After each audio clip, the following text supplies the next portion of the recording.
ทดสอบทดสอบ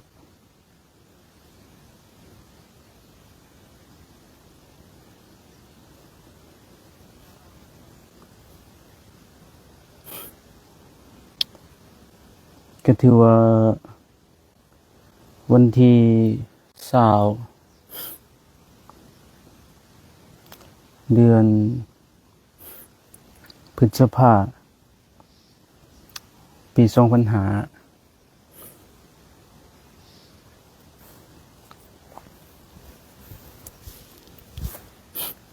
การให้ธรรมาเป็นท่านทุกวันในช่วงที่บริยุวัด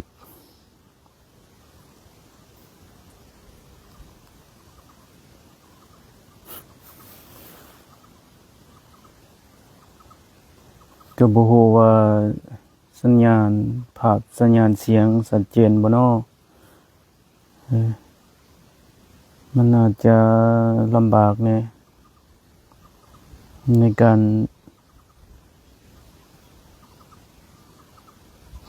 ที่หาสัญญาณ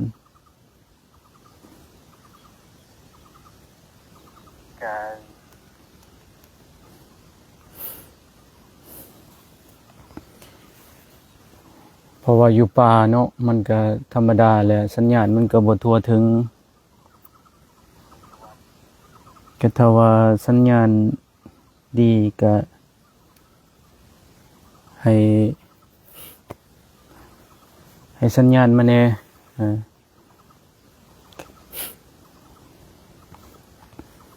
ก็ถือว่ามื้อเช้านี่ก็ได้เคลื่อนย้ายจากจุดหนึ่งมาอีกจุดหนึ่ง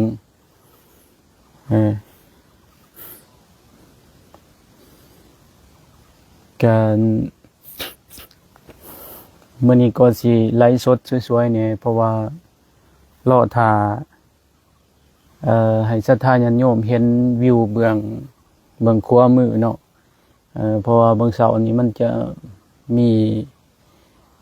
หมอกแล้วมันจะบ่เห็นเนาะนะสังเกตดีๆนี่เขาจะเลี้ยวเห็นน้ำตกน้ำตกอยู่วางขวามือนี่ซื้อขวามือนี่มันจะมีน้ำตกแล้วก็อีกทั้งหลังนี่มันก็มีน้ำตกอันนี้เป็น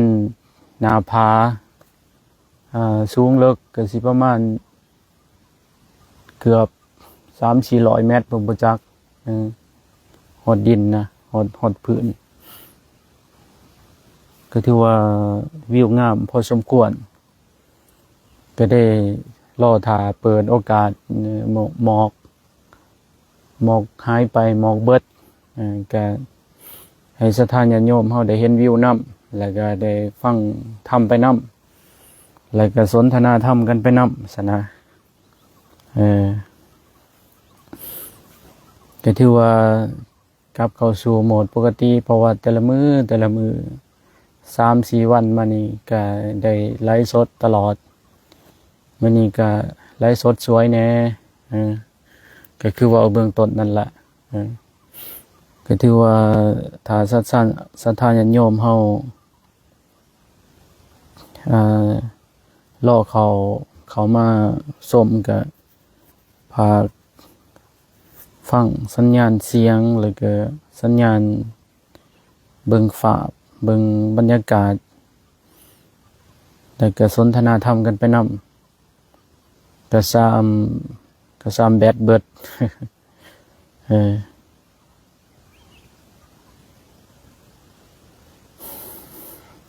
ก็ถือว่า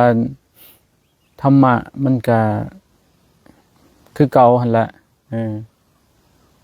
ก็ของเก่าหั่นแหละของเก่าๆของเดิมๆของคือกายคือใจเฮานี่แหละธรรมะมันก็บ่นอกเหนือจากไปไสเพราะว่าคันเฮาย้อนมาเบิ่งเจ้าของเองคันเฮาย้อนมาเบิ่งตัวเองจังซี่เฮาสิได้เห็นธรรมะตลอดแล้วก็เฮาก็สิได้ฟังธรรมตลอดนะเหมือนอานนท์พระพุทธเจ้าบอกอานนท์ อานนท์ถ้าว่าเฮามีสติเฮามีปัญญาเฮาจะได้ฟังธรรมตลอดบ่แม่นว่าสิรอดถ้าแต่ครูบาอาจารย์เทศน์ซะนะถ้าเฮาจิตใจเฮาบ่ห่างจากกายบ่ห่างจากใจเอิ้นว่าโยนิโสมนสิการเฮาพิจารณาตัวเองตลอดจังซี่เฮาสิได้เห็นตัวเองตลอดนะเห็นกายเห็นเห็นใจเห็นความคิดเห็นขันธ์ห้าเห็นหยังต่างๆรูปเวทนาสัญญาสังขารเฮาสิเห็นเห็นมันเห็นมันเกิดเห็นมันดับเห็นมันกระเพื่อมเฮาสิเห็นมันตลอดนี่แหละเคิ้นว่าถ้าเฮาบ่ห่างจากของเดิมๆคือช่วงสมัยนี้ครูบาอาจารย์ก็หลายครูบาอาจารย์ก็หลายอ่านหลายองค์เพิ่นก็ได้เว้าสู่โซเชียลได้เว้าสู่ออกสังคมจังซี่ออกโซเชียลเป็นเอิ้นว่าเป็นสิ่งที่เป็นกระบอกเสียงช่วยกันเผยแผ่ธรรมะช่วยกันเอิ้นว่าเผยแผ่คุณความงามดีคุณความดีด้วยกันจังซี่นะมันก็เป็นการดีเด้ดีกว่าเฮาสิเอาเหล้าเอาเบียร์มาเผยแผ่ดีกว่าเฮาสิเอาอบายมุขมาเผยแผ่ดีกว่าเฮาสิเอาสิ่งที่เป็นสัวลามกอย่างต่างๆมาเผยแผ่เผยแผ่แล้วก็เฮ็ดให้รุ่นลูกรุ่นหลานเฮียนรุ่นลูกรุ่นหลานศึกษาเอารุ่นลูกรุ่นหลานเห็นแล้วก็รุ่นลูกรุ่นหลานก็เขาก็เฮียนเอาเด้สิ่งที่เป็นสัวสาลามกอย่างต่างๆนั่นนะมันก็บ่เป็นประโยชน์ต่อโลกมันก็บ่เป็นประโยชน์แต่สังคมแต่ก็เป็นประโยชน์อยู่สำหรับคนผ่านซะนะฉะนั้นพระพุทธเจ้าเฮาว่ามงคลขึ้นต้นทบิดนะมงคลแรกเลยเพิ่นว่าอาเสวนาเจ้าพาละนั่งในจำนวนมงคล38ประการสินะเพียนเซนเพิ่นว่าให้เฮาหาคบแต่บัณฑิตให้เฮาเลิกคบคนพาลจังซี่นะอาเสวนาเจ้าพาละนั่งปันติตานันจาเสวนาการที่เฮาเลือกคบอยู่ในโลกอยู่ในสังคมนี่เป็นมงคลตมิตรเลยที่พระพุทธเจ้าขึ้นต้นเป็นหยังเพิ่นจึงเอามงคลตัวนี้ขึ้นต้นเพราะว่าเฮาอยู่ในโลกอยู่ในสังคมอยู่ในนี่มันปนเปกันมันมีคนดีและคนบ่ดีมันมีคนชั่วและคนพาลซั่นนะฉะนั้นพระพุทธเจ้าเฮาก็ได้ให้ความสำคัญเลยในเรื่องนี้นะในเรื่องการอยู่ร่วมกันการอยู่ในโลกการอยู่ในสังคมนี่ฉะนั้นเพิ่นก็ได้เอามงคลตัวนี้ขึ้นต้นตอนฉะนั้นให้ก่อนสิกระทำอีหยังก่อนสิเฮ็ดอีหยังก่อนสิไปนั่นไปนี่เฮาก็ต้องเจอต้องเจอหยังก็ต้องเจอคนพาลและคนดีสินะมันปนเปกันฉะนั้นเมื่อเฮาสิดำเนินชีวิตถูกต้องเมื่อเฮาสิดำเนินชีวิตด้วยเป็นสิริมงคลจังซั่น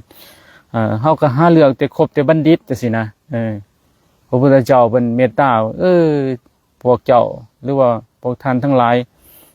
เวลาอยู่นำกันร่วมกันในโลกในสังคมจังซี่ฉะนั้นให้หาคบตั้งแต่บัณฑิตเด้อเลิกคบคนพาลเด้อคันเฮาเลิกคบคนพาลจังซี่ชีวิตเฮาก็สิมีแต่ความสุขความเจริญนั่นน่ะคือเพิ่นว่าคบคนชั่วพาไปหาผิดคบบัณฑิตพาไปหาผลเพิ่นว่าห่างสุนัตให้ห่างศอกห่างวอกให้ห่างว่าห่างพลาให้ห่างร้อยโยชน์พันโยชน์จังซี่นะเนี่ยพลาหยังพลาก็คือคนพาลคนพาลนี่ให้เฮาห่างใกล้ๆร้อยโยชน์พันโยชน์โยชน์นึงนี่เพิ่นว่ามี16กิโลโยชน์นึงนี่มันนี่ร้อยโยชน์พันโยชน์คูณนะเบิ่งบัดนี้มันสิจักพันจักหมื่นจักล้านกิโลนะให้เฮาห่างใกล้ๆห่างสุนัตให้ห่างศอกห่างสุนัตนี่ห่างศอกนึงนี่มันก็ครบบ่ถึงแล้วบางอย่างมันก็คูซื่อแง่ซื่อบัดนี้ห่างวอกให้ห่างว่าห่าง ลิงก็คือวอกก็คือลิงจังซี่นะว่าหนึ่งมันก็โดดใส่เฮาบ่ถึงแล้วซั่นน่ะแต่ว่าพระพุทธเจ้าว่าห่างคนผ่านให้ห่าง100 โยชน์ 1,000 โยชน์จังซี่นะให้เฮาห่างใกล้ๆด้วยหยังก็ตามโดยการเว้าการจากันคบกันสนทนาหยังต่างๆให้เฮาหลีกเพ่นให้หนีหลีกเพ่นให้ห่างจังซี่นะคนผ่านห่างสุนัตให้ห่างศอกห่างวอกให้ห่างว่าห่างพระลาให้ห่าง100 โยชน์ 1,000 โยชน์นะฉะนั้นพระพุทธเจ้าก็ได้ให้ความสำคัญด้วยในการที่จะเฮาคบเฮาเหลือคบให้คบบัณฑิตคบบัณฑิตจะพาเฮาไปหาผลหยังผลก็คือเป็นสิ่งที่ดีเฮาคบสมาคมกับบัณฑิตสิจะพาชีวิตเฮารุ่งเรืองก็สิบัณฑิตนี่จะหมายถึงผู้มีปัญญาบัณฑิตบ่แม่นว่าบัณฑิตบัณฑิตความหมายคือความหมายว่าบัณฑิตตัวนี้บัณฑิตคือผู้ที่มีปัญญาผู้ที่เห็นอริยสัจสี่เห็นหยังเห็นทุกข์สมุทัยนิโรธมรรคกสินะคือบัณฑิตตัวนี้บัณฑิตผู้มีปัญญาขั้นระดับสูงแน่เห็นว่าในโลกนี้ในสังคมนี้ในสิ่งเหล่านี้โอ้ยมันปนเปจังซี่เด้มันเป็นจังซี่เด้คือเพิ่นว่าแหละก่อนเฮาสิเป็นมนุษย์นี่เฮาต้องพัฒนาใจเฮาให้มันสูงก่อนเพิ่นว่าเพิ่นว่าเป็นมนุษย์เหมือนคำก่อนของพระพุทธทาสภิกขุเพิ่นว่าเป็นมนุษย์เป็นได้พอใจสูงเหมือนหนึ่งยุ่งมีดีที่แววขนหากใจต่ำเป็นได้แต่เพียงคนยอมเสียทนที่ตนได้เกิดมาใจสะอาดใจสงบใจสว่างถ้ามีครบควรเอิดมนุษย์สาเพราะคิดถูกทำถูกเวลาเป็นปิดาคืนวันสุขสันต์จริงใจสกปรกและร้อนเล่าไผมีเขาเอิ้นว่าใจผีสิงเพราะคิดผิดทำผิดจิตพะวิ่งแต่ในสิ่งนำตัวกลัวบายคิดบังเถิดถ้าไผบ่อยากตกควรหีบยกใจตนแล้วค้นขวยให้ใจสูงเสียใดก่อนตัวตายก็สมหมายที่ตนได้เกิดมาสินะนี่คำก่อนของพุทธทาสภิกขุเพิ่นว่าเป็นบัณฑิตเป็นมนุษย์นี่เขาก็ต้องได้ให้ใจสูงก็คือเห็นอริยสัจสี่เขาหลีกเพ่นสิ่งที่ชั่วเอิ้นว่ามีหิริโอตตัปปะสิ่งที่เป็นความชั่วนั้นออกเบิดหลีกเพ่นเบิดบ่เฮ็ดแม้แต่ความชั่วเล็กๆน้อยๆนี่เอิ้นว่ามีหิริโอตตัปปะมีความละอายแก่บาปเกรงกลัวต่อบาปว่าซี่นะแม้แต่ความชั่วน้อยๆเดียวนี่คันเห็นว่าอยู่รับหน้าแล้วก็รับหลังจังซั่นน่ะเห็นว่าต่อหน้าคนแต่ว่าบ่เฮ็ดจังซั่นแต่ว่ารับหลังคนเฮ็ดชั่วสมปีจังซั่นน่ะมันก็บ่ถูกจังซั่นน่ะเฮาเองนี่ก็เฮาก็เป็นคนผู้หนึ่งซั่นน่ะเฮาก็เป็นผู้หนึ่งก็เป็นคนถึงว่าคนอื่นสิบ่เห็นแต่ว่าตนเองก็เห็นจังซี่น่ะถึงมีความชั่วเล็กๆน้อยๆสิคือเช่นว่าเพิ่นว่าให้เฮาเว้นปราศจากความชั่วสิเนี่ยความชั่วก็คืออกุศลกรรมบท10สินะบ่ว่าจะเป็นศีล5สิการฆ่าการลักการประพฤติผิดในกามการตัวการขโมยอิหยังต่างๆการดื่มของมึนเมาสิเนี่ยการประพฤติผิดในกามสินะของเล็กๆน้อยๆสิเช่นตัวอย่างว่าสินี่เช่นว่าฆ่าสัตว์เล็กๆน้อยๆนี่นะเป็นหมดเป็นหมูหมาเป็ดไก่ปูปลาหยังต่างๆหรือว่าสัตว์เล็กๆน้อยๆสินะเป็นหยังเพิ่นยังบ่ให้ฆ่าย้อนว่าเฮาอยากให้กายวาจาใจของเฮาให้มันบริสุทธิ์นะคันเฮาฆ่าเขาจะตัวอย่างว่าฆ่าหมดมันก็มีสัญชาตญาณคือกันหมดมันก็มีความรู้สึกคือกันแม้แต่หมดของน้อยๆสินะมันมีความรู้สึกมันก็ฮักเคลื่อนว่ามันก็ฮักชีวิตของมันสินะเมื่อมันฮักชีวิตของมันแล้วเฮาไปทำลายมัน มันก็อาฆาตเฮาได้สังเกตเบิ่งมันอาฆาตเฮามันก็จองเวรกันมันก็ได้บ่จบบ่สิ้นจักเทื่อซั่นน่ะเมื่อมันบ่จบบ่สิ้นจักเทื่อเจ้าอาฆาตข่อยข่อยอาฆาตเจ้าเจ้าอาฆาตข่อยข่อยอาฆาตเจ้าจังซี่สุดท้ายก็เฮาจองเวรจองกันบ่จบจักสิ้นมันก็ได้เฮ็ดให้เฮายืดติดในโลกนี้มันก็บ่ได้กายใจมันก็บ่ได้บริสุทธิ์ซั่นน่ะเมื่อบริสุทธิ์จังซั่นเฮาก็ออกจากโลกยากออกจากวัฏสงสารยากซั่นน่ะเฮารักษากายให้เฮาให้ใจเฮาบริสุทธิ์จังซี่นะเอิ้นว่าเป็นบัณฑิตบัณฑิตคือว่าเห็นทุกข์ทุกข์จังซี่แหละทุกข์ก็คือว่าละชั่วทำดีทำจิตใจให้ผ่องใสจังซี่นะสิ่งที่เป็นความชั่วหลีกเปลี่ยนเบิดบ่เฮ็ดจังซี่นะมันจึงเป็นบัณฑิตได้มันจึงเป็นนักปราชญ์ได้นะคือความหมายว่านักปราชญ์จังซี่นะคันเฮาไปเฮ็ดชั่วแล้วโอ้ยมันก็อยู่ในโลกนี่แหละมันก็มกมนแต่ในโลกกรรมมันก็จองเวรกันไปจองเวรกันไปมาสิแหละคือเหมือนในตำราในธรรมบทบ่ในอันนั้นต่างๆนะช่วงสมัยพุทธกาลมีนางอันนึงนะแต่ก่อนชื่อโลหินีเนาะนางโลหินีเป็นน้องสาวของพระอนุรุทธะสินะแต่ก่อนนั้นเราเคยกระทำกรรมมาเราเป็นเมียหลวงของพระเจ้าแผ่นดินนี่แหละมันนี่เมียหลวงมันธรรมดาแหละเมียน้อยมาใหม่เมียน้อยมาใหม่นี่มันก็ต้องงามต้องว่าง่ายก็คือมันก็สมเทียมกับหญ้าอ่อนน่ะสินะหญ้าอ่อนบัดนี้พระเจ้าแผ่นดินหรือกษัตริย์อาจจะหักแห้งหักเมียน้อยเนาะเฮาเป็นเมียหลวงกันเฮามาก่อนเฮาอาจจะเฒ่าจะแก่จะนี่เฒ่าแก่หรือว่าเหี่ยวหรือว่าบ่งามมันนะก็ได้โอ้เห็นอิจฉาแบบพระเจ้าฮักตั้งแต่เมียน้อยสิเนี่ยแน่นอนแล้วแหละของหญ้าอ่อนมันค่อยเฒ่าก็อยากกินหญ้าอ่อนของแซ่บคนเฮามันติดในหูบเสียงกินรสผลพระอยู่แล้วเมื่อเป็นจังซั่นแล้วอิจฉาก็ได้เอามักตุ้มแย่มาใส่บนนอนของเมียน้อยนะ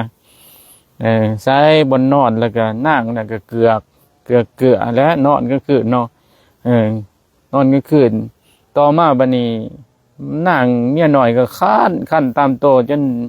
ผิวพรรณจนว่ามันด่างมันเปื่อยมันอะไรยังแหละมักตุ้มแย่เนาะมันเก่าบ่จักสุดที่มันคันเนาะคือเห็นมักตุ้มแย่มันคันบัดนี้กรรมตัวนั้นหั่นหลังจากเรามาเกิดเป็นนางโลหินีเนี่ยนางโลหินีนี่มาเกิดในศาสตร์พระพุทธเจ้าโคดมในศาสตร์ปัจจุบันนี่นางก็ได้มีอาการผิวหนังเห็นเปื่อยเป็นไข่ๆคือมันบ่จบบ่งามมาแหละภาษาน่ะว่าไปใช้กับบ่ได้แล้วน่าอายคนเนาะมาวันหนึ่งบัดนี้พระอนุรุทธะก็ได้แนะนำว่าเอาจากศีรษะคันว่าบางทีเฮาเฮ็ดความดีอาศัยบารมีของพระพุทธเจ้าพระอนุรุทธะแนะนำว่าให้เจ้าเก็บเงินแล้วก็ให้เจ้าขายเครื่องขายของสิ่งที่เจ้ามีนะขายแล้วก็มาสร้างศาลาโฮงสันบ่หลังจากสร้างศาลาโฮงสันแล้วก็นิมนต์พระพุทธเจ้าหรือว่านิมนต์ภิกขุสาวกขององค์สมมาสัมพุทธเจ้านะให้มาสันมาใส่มาซอยนั่นแหละว่าไงก็คือมาบริการศาลาโฮงสันของเรานั่นแหละเฮ็ดถวายสงฆ์ถวายพระพุทธเจ้าซั่นน่ะนั่งก็เก็บเงินแล้วก็เราก็ปฏิบัติตามเก็บเงินแล้วก็เฮ็ดศาลาขึ้นมาแล้วก็นิมนต์พระพุทธเจ้ามาแล้วก็เป็นก็พอไปสันพร้อมกับสาวกของเพิ่นนั่นแหละหลายอาจหลายองค์ไปก็ได้ไปเห็นไปฮอดแล้วก็บ่เห็นเจ้าภาพมันน่าอายลีอยู่ในห้องพระพุทธเจ้าก็ว่า ให้นางออกมาซะว่าซั่นบ่ต้องอายดอกว่าซั่นเราเหตุการณ์สู่พระพุทธเจ้าฟังพระอรุณโนทะก็ได้ให้นางออกมาให้มันให้ได้ว่าซั่นเมื่อไปเอานางออกมาซั่นนางเห็นราศีของพระพุทธเจ้าเห็นปรมีขององค์สมมาสัมพุทธเจ้าโอ้ยมันเหลื่อมใสแบบอิ่มปิตินะอิ่มปิติในพุทธพระกรุณาธิคุณมหาธิคุณพระปัญญาธิคุณราศีเปล่งราศมีอยู่นางโลหินีเหลื่อมใสนะเหลื่อมใสซื่อๆนี่นะพญาตินะก็ยังในตำราเพิ่นว่าพญาติก็ยังเศร้าหายไปในกระพริบตาเลยซะนะโอ้อำนาจของปรมีหลังจากนั้นพระพุทธเจ้าก็แสดงธรรมหรือว่าพระพุทธเจ้าก็บอกเหตุและปัจจัยว่าอดีตศาสตร์นางได้ทำจากสันมากก็ได้มีใจน้อมศรัทธาในพระพุทธพระธรรมพระสงฆ์สิเหลื่อมใส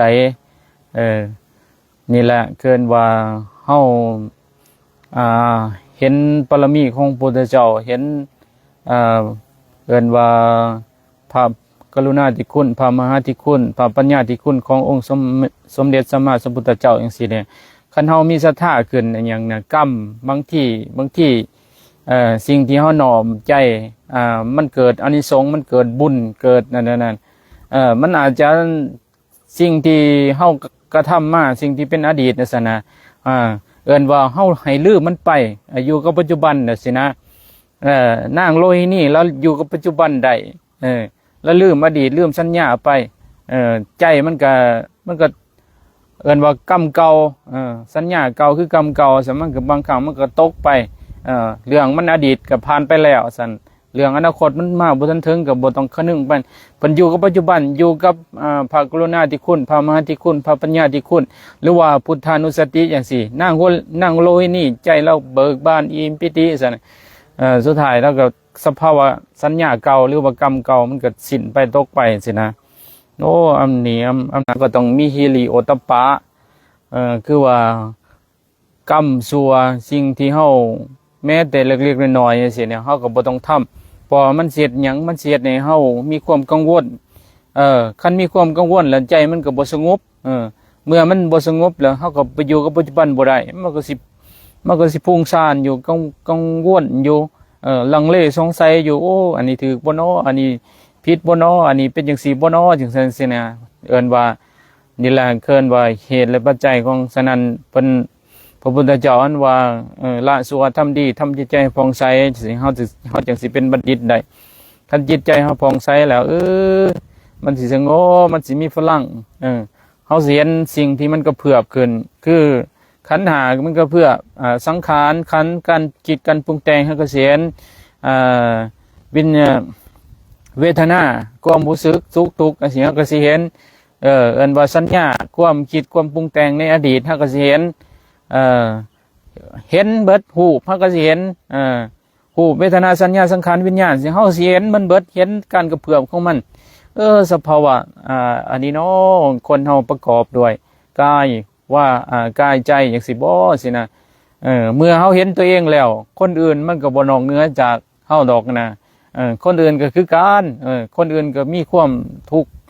มีขันธ์5คือกันคนอื่นก็มีสุขมีทุกข์คือกันกับเฮาจังซี่แหละตามแต่ว่าผู้ใดสิมีสติปัญญาสูงตามแต่ว่าผู้ใดสิ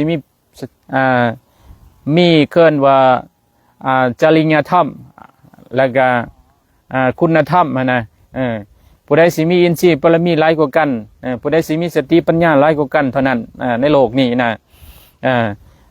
คันว่าผู้ใดบ่มีสิ่งเหล่านี้สติปัญญาอ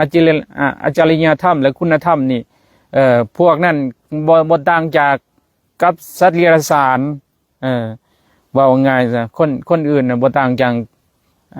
ากสัตว์เลี้ยงสารจังได๋จังว่าสัตว์เพราะว่าสัตว์นิสัยของสัตว์เลี้ยงสารนี่มันบ่มีคุณธรรมแล้วก็อจริยธรรมแล้วก็บ่มีสติปัญญามันมีแต่สัญชาตญาณในการแสวงหาการกินการเที่ยวการลิ้นนะเอาเว้าง่ายๆก็คือสัตว์นี่มันก็ยัง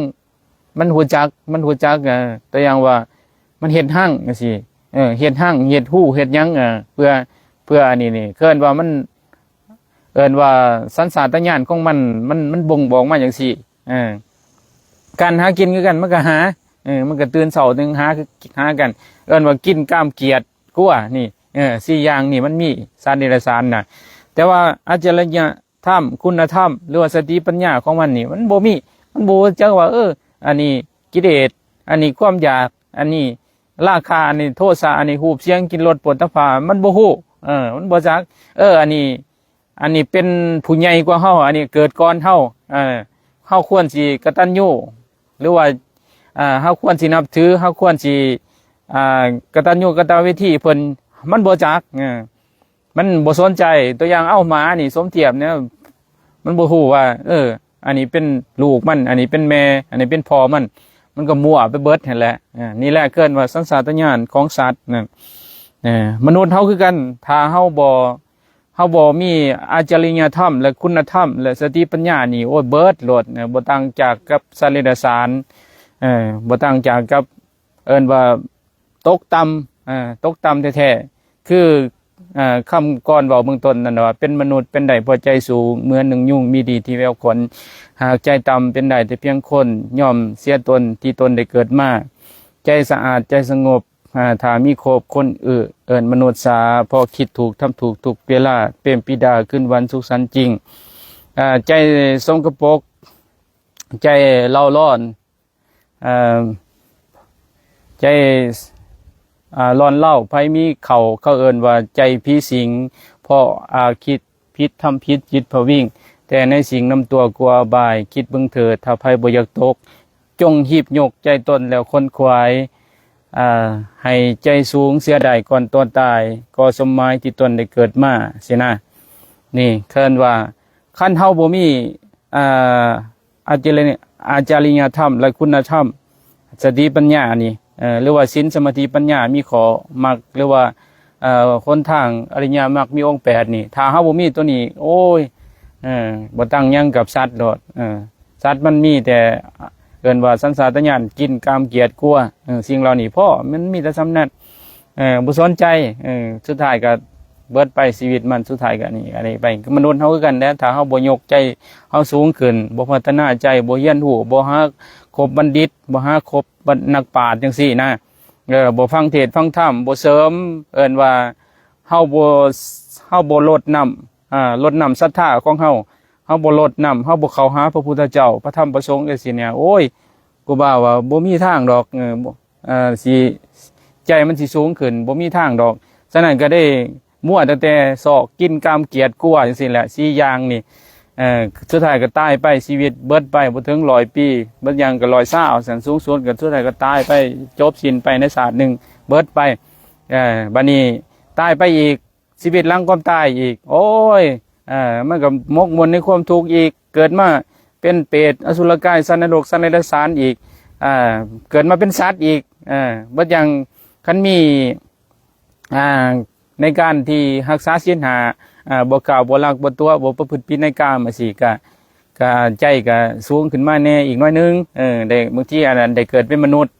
เพราะว่าคุณธรรมของความมนุษย์ก็คือพระพุทธเจ้าเพิ่นวัดระดับไว้วัดแทกไว้ก็คือให้เฮามีศีล5สินะมีศีล5สิสามารถเกิดเป็นมนุษย์ได้เช่นว่าถ้าว่าคนเฮาผิดศีล5สิกินเที่ยวพุ่มป้ายมีแต่บ่จักเบรกบ่จักฝึกสติบ่จักยับยั้งเจ้าของเองบ่จักหยุดเจ้าของเองโอ้ยก็ถือว่าตกต่ำแน่นอนซะนะ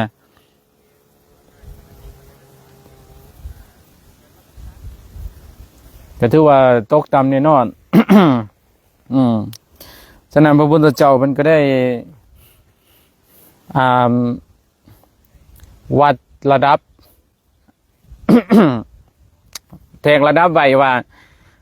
ให้เจ้าสร้างคุณธรรมหรือว่าอาจาริยธรรมหรือว่าสติปัญญาขึ้นระดับซัมนิเดอร์ตัวอย่างว่า100 เมตรสินะแต่เฮาสร้างฮอดตั้งแต่80เส้นบ่หรือว่า80 เมตร80 เมตร70 เมตร60 เมตรสิบ่ถึง100 เมตรเฮาก็บ่สามารถเป็นมนุษย์ได้ซั่นน่ะ สมเทียบง่ายๆสิฉะนั้นเฮาเพราะว่าเฮาอยากเป็นคนดีเพราะว่าเฮาอยาก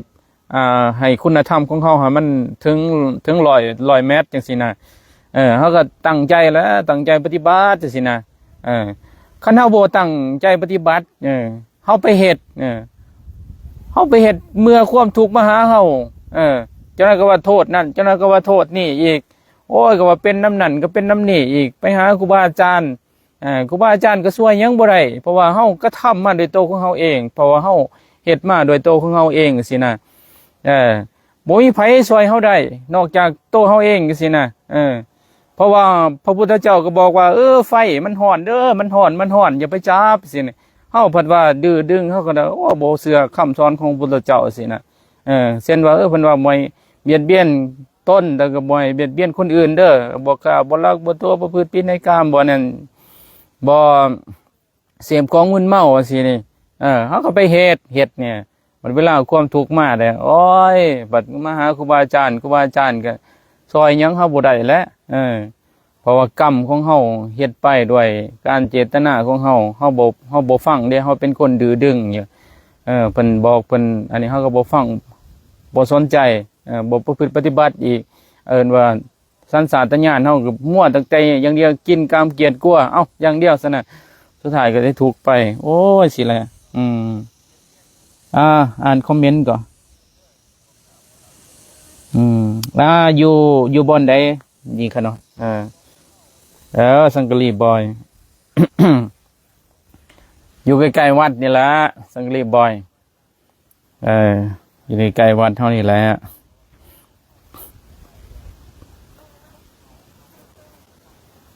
เนาะก็คือสิสมมาพอควรแก่เวลาเนาะการทำมามื้อละน้อยก็พาถึงผู้ที่เขามาส้มก็ช่วยกดไลค์กดแชร์ไปเอิ้นว่าเป็นกระบอกเสียงช่วยกันในการเผยแผ่ธรรมะในการส่งเสริมให้คนเป็นคนดีเพราะว่าหยังเพราะว่าเฮาเอาสิ่งเหล่านี้เข้าโซเชียลสินะมันก็เป็นประโยชน์ดีกว่าเฮาเอาเหล้าเอาเบียร์ดีกว่าเฮาเอาสิ่งที่เป็นอบายมุขความชั่วซ่าลงเมื่อเด็กน้อยเห็นเมื่อคนอื่นเห็นเขาก็เฮ็ดตามเขาก็ประพฤติตามบัดนี้จังได๋บัดนี้เมื่อแต่ละคนในโลกในสังคมนี่ตัวอย่างว่าในประเทศลาวเฮานี่มี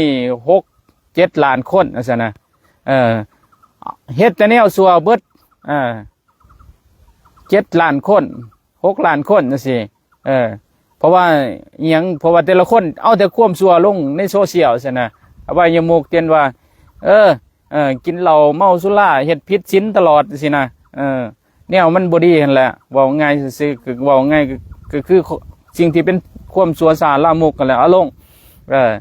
แต่ว่าธรรมะนี่บ่เคยเอาลงจักเทื่อบ่เคยแชร์บ่เคยอันนี้จักเทื่อบ่เคยส่งเสริมคนจักเทื่อมันก็จังได๋บัดนี้โลกมันก็ร้อนแล้วบัดนี้ต่างคนต่างก็บ่จักคุณธรรมบ่จักอาจารยธรรมบ่จักสติปัญญาบ่จักศีลจังได๋บ่จักการเสียสละจังได๋บ่จักเพราะว่าแต่ละคนมีแต่จิตใจมีแต่ชั่วซ่าลามกบ่จักพอจักแม่ไผมั่วซุมกันสุดท้ายจะได้โลกมันก็เดือดร้อนมันก็เบิดไปศาสนามันก็เบิดไปจากใจคนศาสนามันก็เสื่อมไปนี่แหละเฮาต้องส่งเสริมกันเป็นกระบอกเสียงช่วยกันเพื่อเผยแผ่ศาสนาให้คนเฮาเป็นคนดีเพื่อโลกอยู่เย็นเพราะว่ามันสิเป็นอีหยังเอิ้นว่ามันสิสืบทอดให้ลูกให้หลานเฮาลูกหลานเฮาเกิดขึ้นมาใหญ่มาเฮาก็อันนี้เนาะมีผู้พาเฮ็ดพาทำมีผู้พาปฏิบัติอยู่อย่างน้อยก็มีคนดี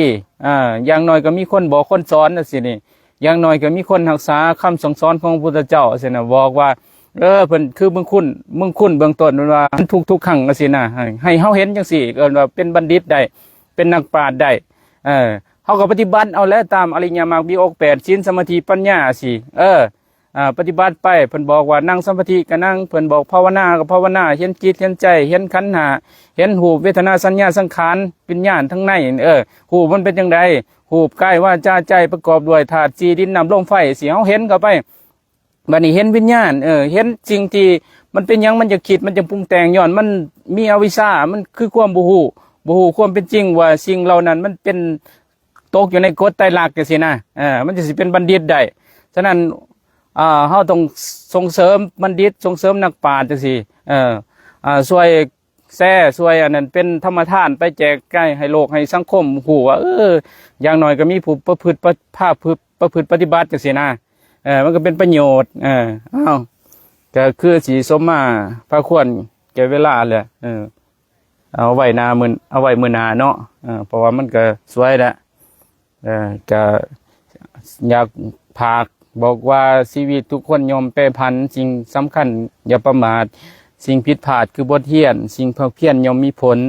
สิ่งสวยตนคือปัญญาสิ่งบูชาคือบุญคุณผ้าคำจูนคือพ่อแม่ผ้าเสริมแก่คือครูบาอาจารย์สิ่งเป็นม่านคือความสัวผ้าเมามั่วคืออบายมุกผ้าให้สุขคือธรรมะยังบ่เบิดพละคือยังบ่ตายเลิกบุญไหว้คือได้พระนิพพาน